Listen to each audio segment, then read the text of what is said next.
Assalamualaikum warahmatullahi wabarakatuh. Hey, good morning, students. How are you this morning? Uh, let's open our meeting by reciting basmalah together. Bismillahirrahmanirrahim.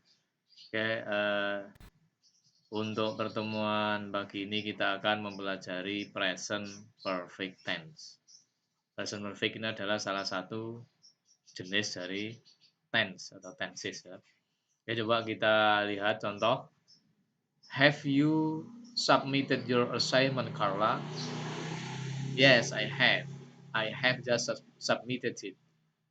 Nah, ini ada dialog antara Susi dan Carla.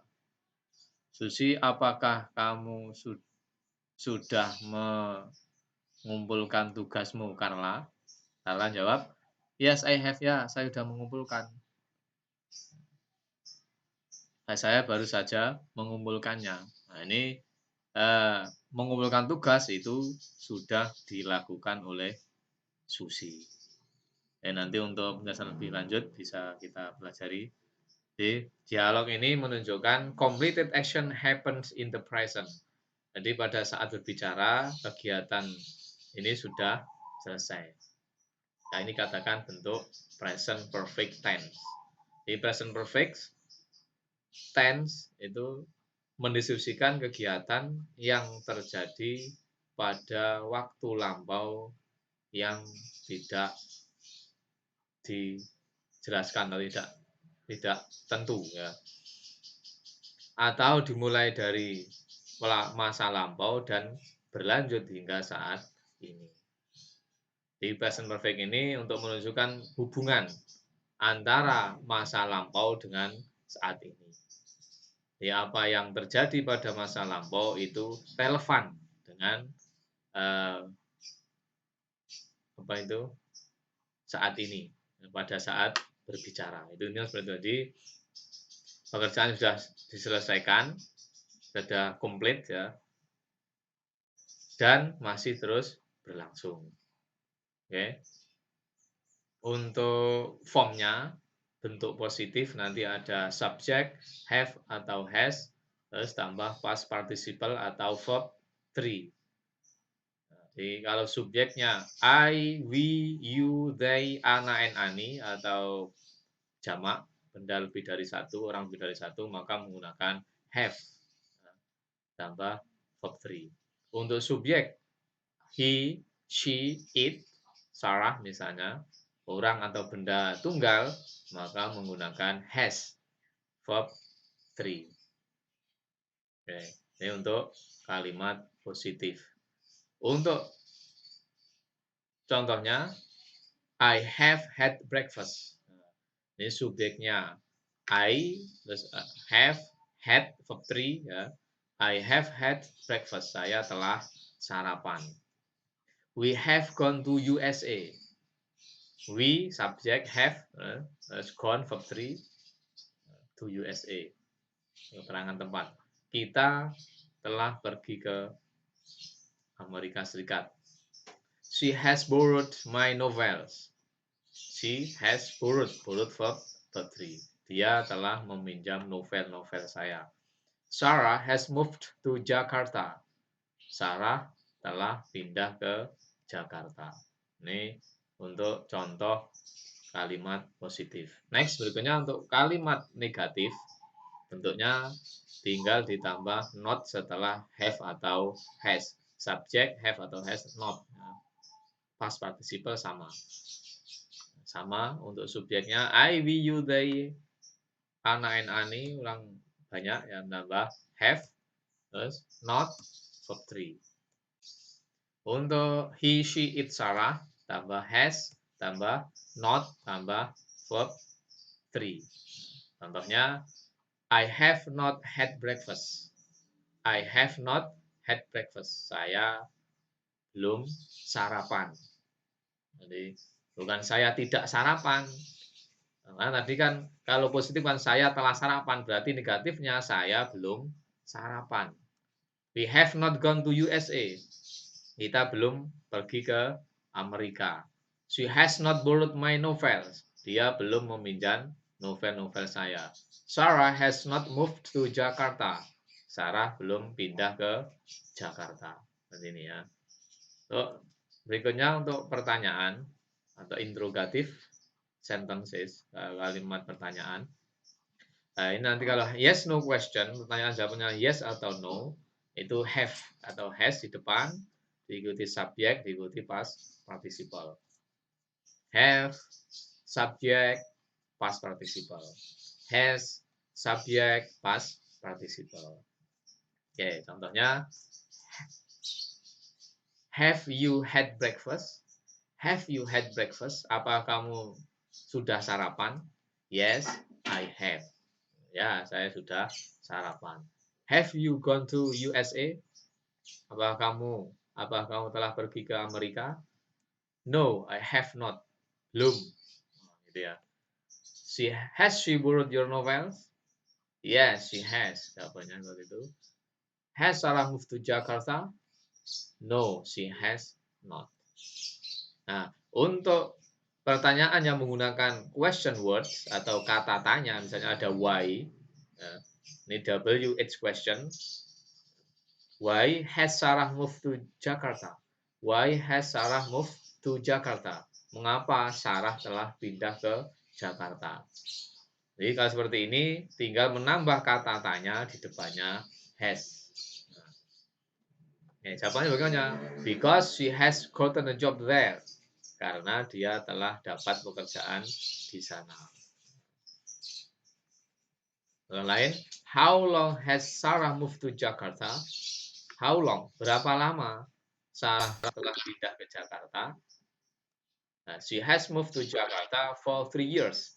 Dia telah pindah ke Jakarta selama 3 tahun. Ini.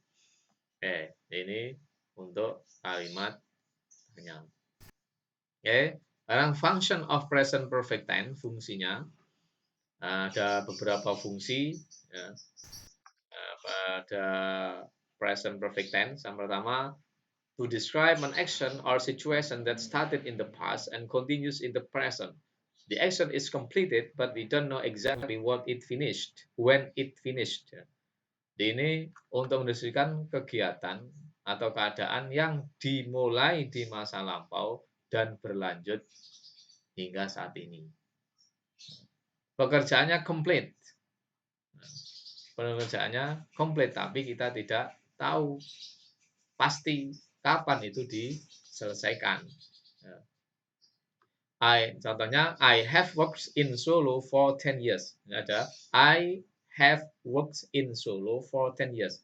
Saya telah bekerja di Solo selama 10 tahun. Jadi ini yang ingin disampaikan adalah bahwa saya ini telah kerja di Solo selama 10 tahun. Jadi yang ingin disampaikan bahwa kerja di Solo telah berlangsung selama 10 tahun. Nah, 10 tahun kan sudah berlalu, berarti kan sudah selesai. Ya, yang 10 tahun ya. Nah, yang berikutnya belum tahu. Yang jelas 10 tahun itu sudah selesai, sudah lewat. Sheila has known Mira since 2015. Sheila telah kenal Mira sejak 2015. Jadi kan jelas ini.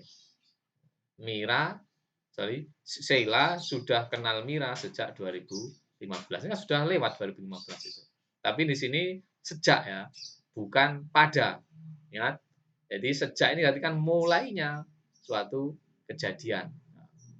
Beda dengan in nanti. Kalau in misalnya 2015 nanti menggunakan simple past. Nah, di sini keterangan waktunya menggunakan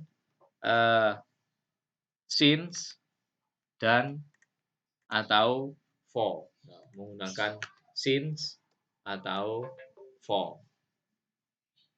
Ada sin ini untuk mulainya suatu pekerjaan, for ini untuk lamanya suatu pekerjaan atau kegiatan. Yang kedua, to describe an unfinished time board, the period of time is still continuing. Ini untuk mendeskripsikan kata yang menunjukkan waktu yang belum selesai. Periode waktu itu masih berlangsung, masih berlanjut. I haven't seen Ferry this week.